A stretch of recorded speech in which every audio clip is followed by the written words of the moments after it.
Isang berdeng kagubatan sa umaga. Isang mabilis at mapagmataas na kuneho ang nakatayo sa gitna, mayabang na nakangiti at tinuturo ang mabagal na pagong. Ang pagong ay kalmado lang, may banayad ng ngiti sa mukha.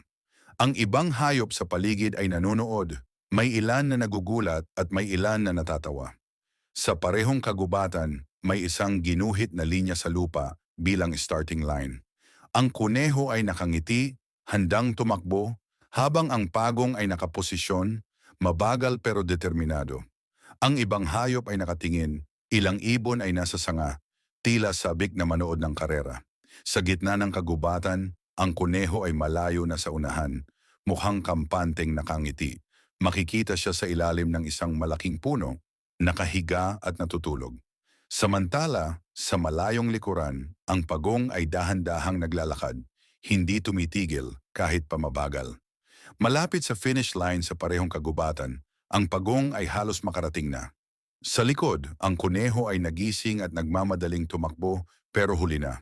Ang ibang hayop sa paligid ay nagulat at tuwang-tuwa habang ang pagong ay nakangiti, itinataas ang isa niyang paa bilang tanda ng panalo. Isang simpleng eksena kung saan ang pagong ay masayang nakatayo sa harap ng mga hayop habang ang kuneho ay mukhang napagtanto ang kanyang pagkakamali. Ang background ay ang parehong kagubatan na may banayad na sikat ng araw, simbolo ng pagtatapos ng kwento.